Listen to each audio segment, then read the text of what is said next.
Hello students, कैसे हैं आप सब। आज हम लोग करेंगे चैप्टर नंबर क्लास 7th का चैप्टर नंबर 2।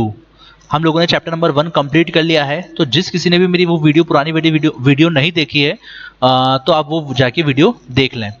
तो हम लोग स्टार्ट करते हैं chapter number 2, a gift of chapels summary. इसकी जो समरी मैं आपको बताऊंगा, ठीक है ना। पूरा चैप्टर बहुत ज़्यादा इजी है, हनी कॉम बुक के अंदर से है ये चैप्टर, ठीक है। तो चैप्टर है 7th क्लास का, अ गिफ्ट ऑफ चैपल्स। इसमें स्टार्ट कर देता हूं मैं आपको। सोल ऑफ द चैप्टर, मृदु गोज टू रुकुस मनीज हाउस।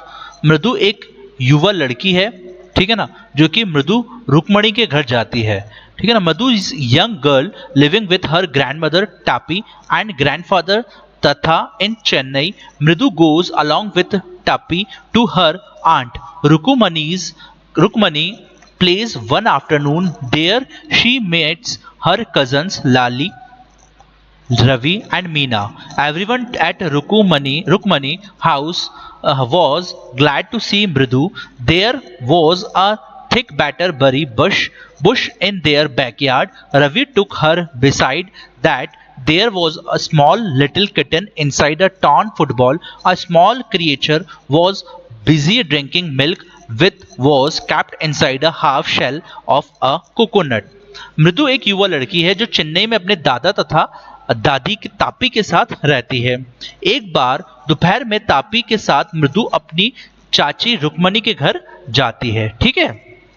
अपनी चाची के घर जाती है। वहां अपने चचेरे भाई बहन लल्ली, रवि, मीना से मिलती है, ठीक है। रुक्मणी के घर पर मृदु को देखकर सभी खुश थे। रवि मृदु को घर पिछवाड़े में ले गई, मतलब पीछे के बैकयार्ड में ले गई, ठीक है। और रवि मृदु के पिछवाड़े में ले गई जहां पर एक कड़वे बेर की घनी झाड़ियां थी। जहां पर क्या था, एक कड़वे बेर की घनी झाड़ियां थी। एक फटे हुए फुटबॉल के अंदर वहां पर एक छोटी सी बिल्ली थी। वह छोटा सा जीव दूध पीने में व्यस्त था, यानी कि जो बिल्ली थी वो किस में व्यस्त था, दूध पीने में, ठीक है। और जो वो दूध कहां पर पी रहा था, जो एक नारियल के आधे छिलके में रखा गया था, ठीक है। The kitten, Meena informed Mridu that they have found the kitten outside their house in the morning of that day. But they must keep it as a secret, otherwise the grandmother will leave their house immediately. ठीक है। तो जो बिल्ली थी, मीना ने मृदु को बताया कि उसे यह बिल्ली सुबह के समय घर के बाहर ही मिली थी, पर उन लोगों को यह बात गुप्त रखनी थी, नहीं तो दादी घर से तुरंत चली जाती। Ravi was upset that they were being thought to be a kind towards animals, but when he was trying to do so, elders were screaming at them, calling the kitten a dirty creature. Ravi इस बात से दुखी था कि बड़े लोग जानवर पर दया दिखाने की सीख देते हैं, पर जब वह ऐसा करना चाहते हैं तो बड़े लोग उस पर ही चिल्लाना शुरू कर देते हैं और बिल्ली को एक गंदा जानवर कहते थे। His grandmother was suspicious while he was taking out milk for the kitten from the kitchen. He had to drink more than one half of the milk to make her believe that it was for him.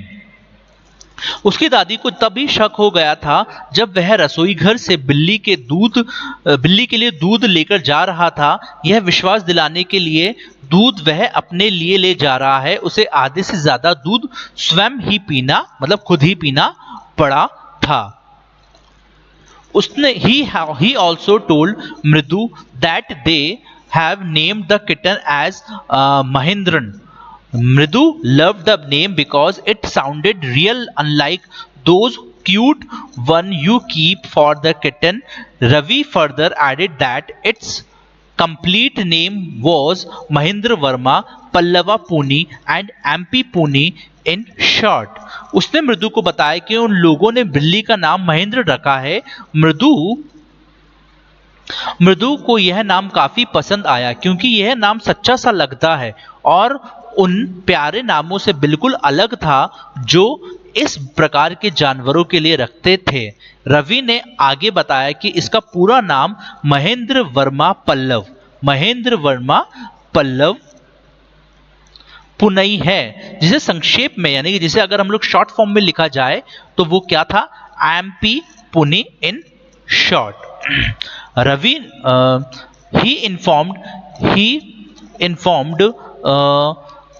her he could make it from its fur that it was a fine breed cat, a close relative of lion family like the one that Pallava kings used in their emblem. To his Mridu giggled, which instructed Ravi to prove his knowledge about the history further. On his school trip of Mahabalipuram, he had seen a statue of lion and he firmly believes that it was ancestor of the kitten. He proudly announced that he has a small kitten is descended of Mahabalipuram Rishi cat. He reminded Mridu of cats being worshipped in ancient Egypt. They believed it to be a descendant of cat goddess Bastet. Ravi ने मृदु को बताया कि उसे यह नाम कैसे दिया था।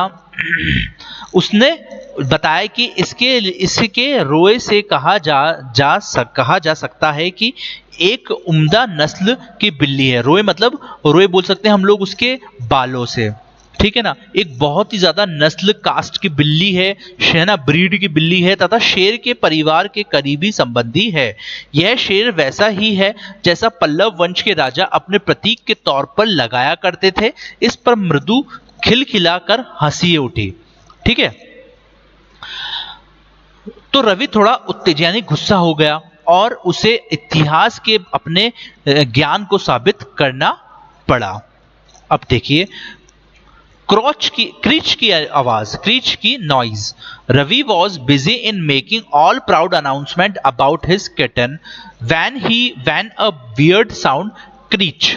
रवि अपने बिल्ली से जुड़ी बहुत महत्वपूर्ण घोषणाएं यानी कि बहुत ज्यादा इंफॉर्मेशन अनाउंसमेंट कर रहा था कि तभी आई केम फ्रॉम अ विंडो, तभी उसे एक अजीब सी आवाज सुनाई दी, ठीक है ना, जो थी क्रीच सुनाई दी। यह आवाज आई केम फ्रॉम अ विंडो, यह आवाज खिड़की की तरफ से आ रही थी। मृदु डर गई थी। Mridu was shocked while Mahendran was frightened. Mahendran jumped with fear on try or red chilies kept under the sun for drying. मृदु डर गई थी और महेंद्र भी डर गया था। डर की इस वजह से महेंद्र उछलकर एक थाली पर चढ़ गया जिसमें लाल मिर्च धूप में सुखाने के लिए रखी गई थी। With the crunching noise continuing on the big background, Mridu inquired that it was. Ravi informed her that it was a Lalli learned to play with violin. Mridu peeped from the window and she found Lalli was holding the violin in an awkward position, sitting a bit away from her music teacher who had his back toward the window. Ravi ने उसे बताया कि लल्ली violin बजाना सीख रही है और यह आवाज वहीं से आ रही है। मृदु ने खिड़की से झांककर देखा तो लल्ली ने वायलिन की अजीब तरीके से पकड़ रखा था और वह अपने जो म्यूजिक टीचर थे उससे थोड़ी सी दूर बैठी थी, जिनकी पीठ खिड़की की ओर थी। टीचर जो थे उनकी पीठ जो थी वो विंडो की ओर थी। The teacher was bald with a fringe of oil black hair falling around his ears. There was gold chain in the neck and a ring on his hand.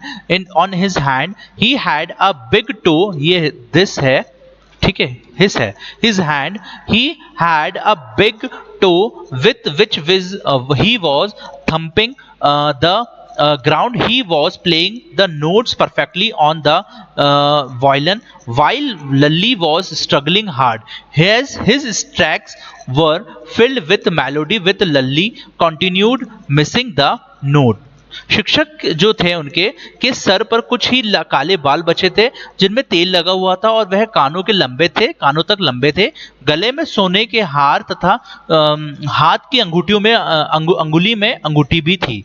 उनके पाँव का अंगूठा बड़ा था और वे इसे जमीन पर धीरे धीरे पटक रहे थे। शिक्षक वायलिन पर बड़ी आसानी से धुन बजा रहे थे, जबकि लल्ली धुन बजाने के लिए संघर्ष भी कर रही थी, यानी कि उसको एफर्ट लगा रही थी। शिक्षक के गाने की जो शिक्षक थे, ठीक है ना, वो बहुत सही धुन बजाई थी और शिक्षक के गाने मधुरता से भरे हुए थे, यानी कि बहुत अच्छे गा रहे थे वो। और लल्ली पर हर बार धुन सही नहीं बजा पा रही थी।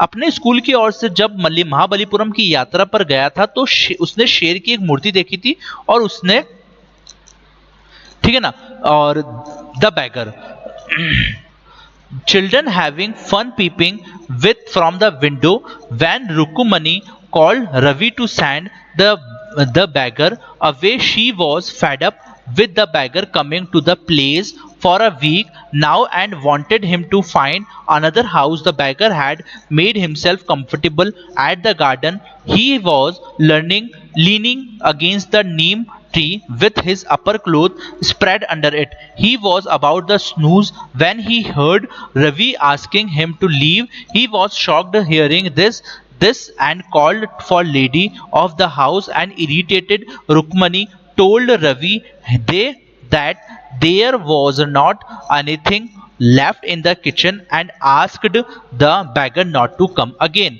बच्चे खिड़की से झांकते हुए मजा कर रहे थे। तभी माँ ने रवि को बुलाया और भिखारी को भगाने के लिए कहा। वह अब तंग आ गई थी। भिखारी की हर सप्ताह उनके घर पर आता था और इसी वजह से वह चाहती थी कि भिखारी अब कोई और घर खोज ले। भिखारी बगीचे में जाकर आराम से बैठ गया था। वह नीम के एक पेड़ के सहारे बैठा हुआ था। उसने अपने कपड़े को बिछा रखा था। वह झपकी लेने ही वाला था कि उसने रवि को उसे वहां से जाने को कहते हुए सुना। यह सुनकर वह आश्चर्य में पड़ गया। उसने उसी वक्त घर के मालकिन से मिलना चाहा। चिड़ी हुई रुक्मणी ने रवि से कहा कि रसोई घर में आने के लिए कुछ भी नहीं है तथा भिखारी को यहां दोबारा कभी न आने को कहा।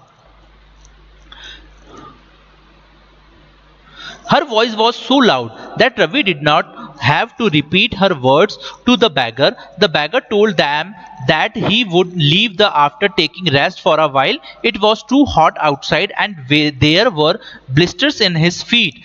The children were in pain seeing this and started making plans to give him chappals.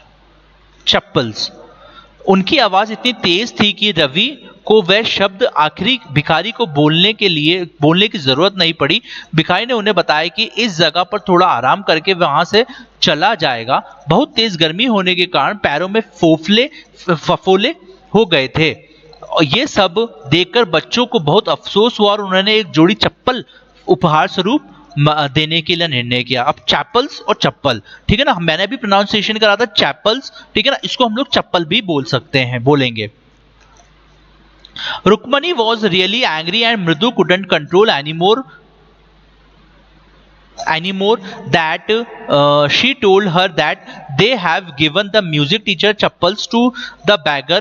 Rukmani went inside the brought Gopu Mama's new chappals and gave them to the music teacher. The teacher was happy getting to the new chappals but still pretended as though it was tough for him to accept them. मृदु को ध्यान था कि रवि का घर पर आई थी कि वह जब वो रवि घर पर आई थी तो उसे घर के बाहर भूरे रंग की एक जोड़ी पुरानी चप्पल दिखी थी। उसने रवि से पूछा कि चप्पल किसकी है। रवि ने चप्पल उठाकर उस भिखारी को दे दी और उसे दोबारा यहाँ पर न आने को कहा। भिखारी चप्पल पहनकर वहां से उन बच्चों को आशीर्वाद देते हुए चला गया। अब संगीत शिक्षक के जाने की समय हो चुका था। वह अपनी चप्पल खोज रहे थे।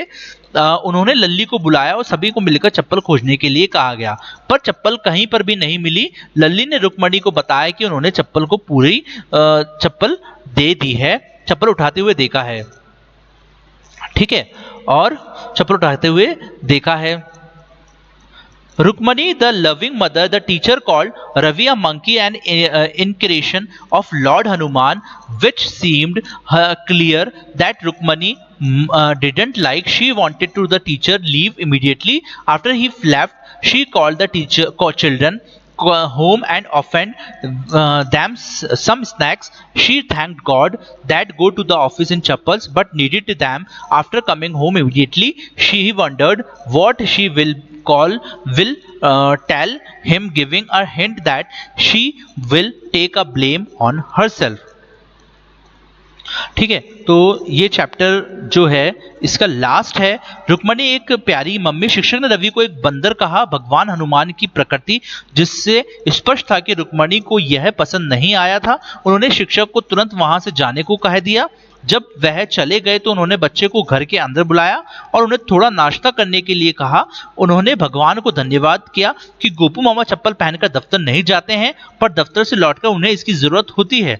उन्हें लग रहा था कि वह उन्हें क्या कहेगी और उन्होंने इस घटना का आरोप अपने ऊपर लेने पर का फैसला किया। तो स्टोरी थोड़ी सी अच्छी थी, ठीक है ना, कंफ्यूजन भी था थोड़ा सा, ठीक है, लेकिन स्टोरी बहुत अच्छी थी। हम लोगों को ये स्टोरी के अंदर आप लोगों को इसके वर्ड्स मीनिंग्स याद करने हैं, ठीक है ना, और बहुत ज़्यादा इजी है। अगर आप लोग इसकी वर्ड्स मीनिंग याद कर लेते हैं तो आपकी वोकैबुलरी भी अच्छी हो जाएगी, ठीक है ना। तो आज के लिए बस ये स्टोरी काफ़ी है। अब मैं इसकी क्वेश्चन आंसर आप लोगों को पीडीएफ फॉर्म के अंदर दे दूंगा। और अगर आप लोगों को ये स्टोरी अच्छी लगी हो तो प्लीज़ कमेंट बॉक्स के अंदर कमेंट करिएगा और इस वीडियो को लाइक करिएगा। Thank you, have a good day.